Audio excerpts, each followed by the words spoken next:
اعوذ باللہ من الشیطان الرجیم بسم اللہ الرحمن الرحیم رب اشرح لی صدری ویسر لی امری واحلل عقدۃ من لسانی یفقہوا قولی۔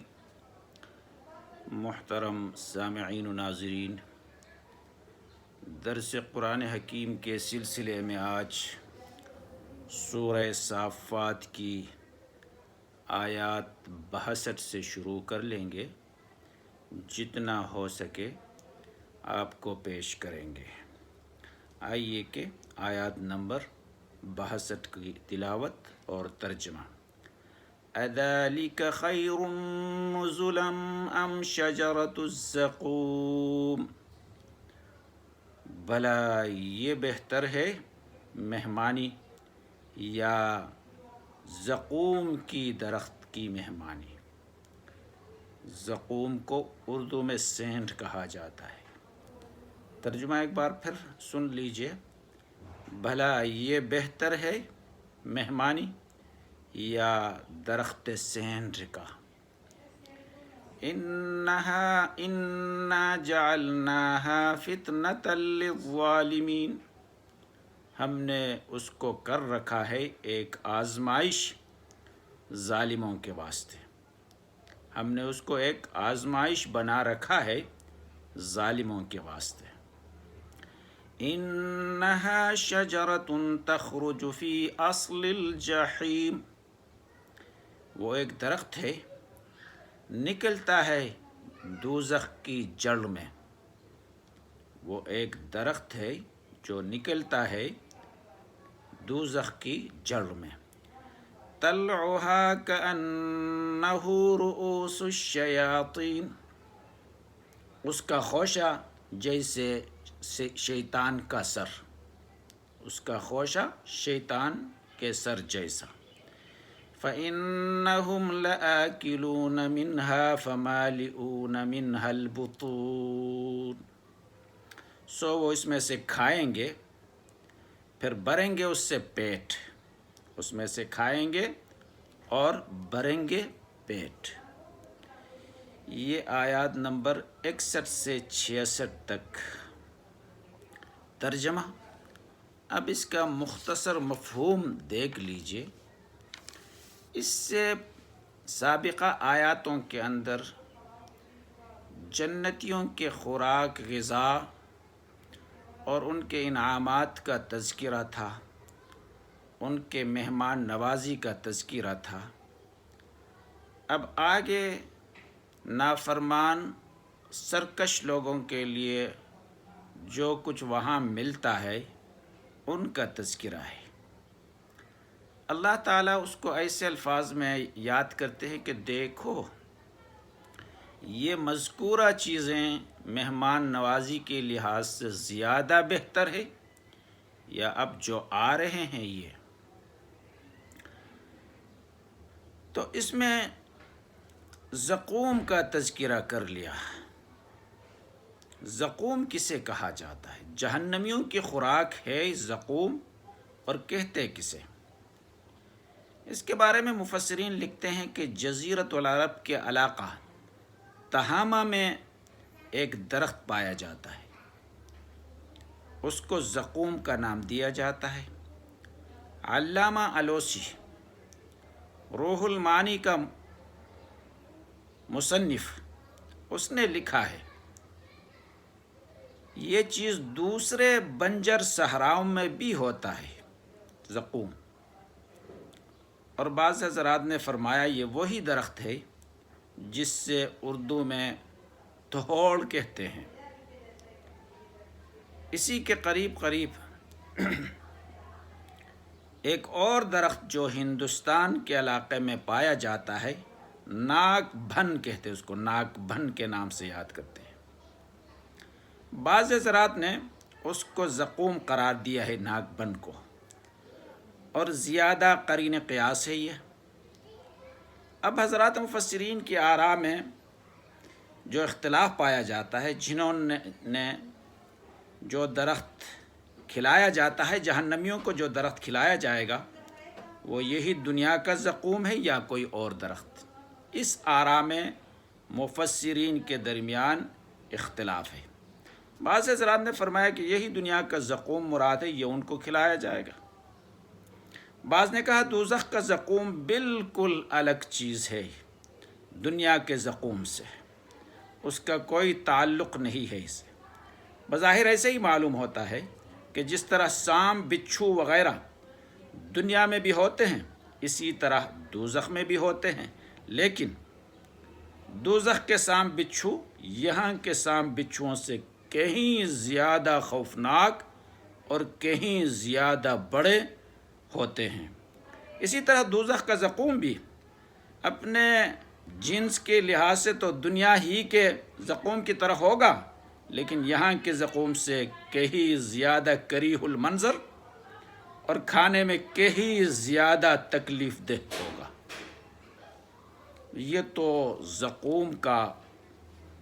زقوم کے بارے میں تحقیق ہے۔ آگے اللہ نے یہ فرمایا تھا اِنَّا جَعَلْنَاهَا فِتْنَةً لِلظَّالِمِينَ، یعنی ہم نے اس زقوم کے درخت کو ان ظالموں کے لیے فتنہ بنایا ہے۔ اس میں فتنہ سے بعض مفسرین کے نزدیک عذاب مراد ہے۔ فتنہ سے مراد عذاب، یعنی اس درخت کو عذاب کا ذریعہ بنا دیا ہے۔ لیکن اکثر حضرات کا کہنا یہ ہے کہ یہاں فتنہ کا ترجمہ آزمائش، امتحان کرنا زیادہ موزون رہے گا۔ یہ ان کے لیے امتحان ہے، یہ ان کے لیے آزمائش ہے۔ مطلب یہ ہے کہ یہ اس درخت کا تذکرہ کر کے ہم یہ امتحان لینا چاہتے ہیں کہ کون اس پر ایمان لاتا ہے اور کون اس کا مذاق اڑاتا ہے۔ مشرکین مذاق اڑایا کرتے تھے نا۔ چنانچہ کفار عرب اس امتحان میں ناکام رہے۔ انہوں نے بجائے اس کے کہ اس عذاب سے ڈر کر ایمان لاتے، تمسخر اور استہزاء کا طریقہ اختیار کر لیا۔ روایات میں یہ بات بھی موجود ہے کہ جب قرآن کریم کی وہ آیات نازل ہوئے جن میں کافروں کو زقوم کھلانے کا تذکرہ ہے، تو ابو جہل نے اپنے ساتھیوں سے کہا تمہارا دوست محمد عربی صلی اللہ علیہ وسلم کہتا ہے کہ آگ میں ایک درخت ہے، حالانکہ آگ درخت کو کھاتی ہے۔ یہ مذاق کے طور پر، خدا کی قسم ہم تو یہ جانتے ہیں کہ زقوم کھجور اور مکھن کو کہتے ہیں۔ ابو جہل کے الفاظ، زقوم کھجور اور مکھن کو کہتے ہیں، تو آؤ یہ کھجور اور مکھن کھاؤ۔ اس تحقیق کو در منصور نے نقل کیا ہے۔ دراصل زقوم بربری زبان میں کھجور مکھن کو کہتے ہیں، اس لیے اس نے استہزاءً یہ طریقہ اختیار کیا ہے، لیکن اللہ تعالیٰ نے ایک ہی جملے میں اس کی دونوں باتوں کا جواب دے دیا۔ انہا شجرۃ تخرج فی اصل الجحیم، ایک ایسا درخت جو جہنم کے تہ میں اگتا ہے، لہٰذا نہ تو اس سے مراد کھجور اور مکھن ہے، نہ یہ اعتراض معقول ہے کہ آگ میں درخت کیسے ہو سکتا ہے۔ جب وہ درخت پیدا ہی آگ میں ہوا تو اللہ تعالیٰ نے اس میں ایسی خصوصیت رکھ دی ہے کہ آگ سے جلنے کے بجائے اس سے نشو نما پاتا ہے۔ نمونے کے طور پر ایسے کئی حیوانات بھی موجود ہیں جو آگ میں زندہ رہ سکتے ہیں۔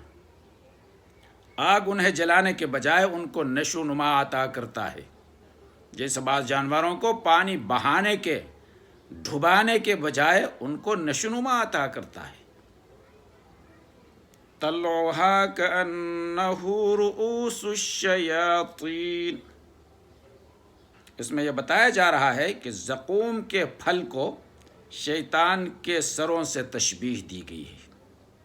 بعض مفسرین نے تو یہاں شیاطین کا ترجمہ سانپوں سے کیا ہے، یعنی زقوم کا پھل ایسی شکل کا ہوتا ہے جیسے سانپ کا پھن ہوتا ہے، اردو میں بھی اس سے ناگپھن کہتے ہیں، اس لیے کہتے ہیں کہ وہ بدنما ہوتا ہے۔ لیکن اکثر مفسرین کا کہنا ہے کہ یہاں شیاطین سے اس کے معروف معنی ہی مراد ہے۔ مطلب یہ ہے کہ زقوم کا پھل اپنی بدصورتی میں شیطانوں کے سر کی طرح ہوتا ہے۔ اب یہاں یہ شبہ نہ ہونا چاہیے کہ شیطان کو تو کسی نے دیکھا نہیں، پھر اس کے ساتھ تشبیہ کیوں دی گئی ہے؟ اس لیے کہ ایک تخیلی تشبیہ ہے، یہ ایک تخیلی خیالتی تصوری تشبیہ ہے۔ محاورے میں بدصورت اور بدہیبت اشیاء کو شیطان اور جن بھوت سے تشبیہ دے دی جاتی ہے۔ اس کا منشا محض انتہا درجے کی بدصورتی بیان کرنا ہوتا ہے۔ یہاں بھی تشبیہ اس نوعیت کا ہے، یعنی تصورتی نوعیت کا ہے کہ دیکھو کہ اس درخت کی تشبیہ جو ہے شیطان کا سر جیسا ہے۔ تو یہ کچھ مفہومات تفسیر کے اندر بیان کیے گئے ہیں، روح المعانی نے یہ بیان کیا ہے، ان کا خلاصہ آپ کو بتا دیا گیا۔ یہ ہے وہ زقوم کی تحقیق اور اس کے بارے میں جو کچھ مفسرین نے کہا ہے اس کا بیان ہے۔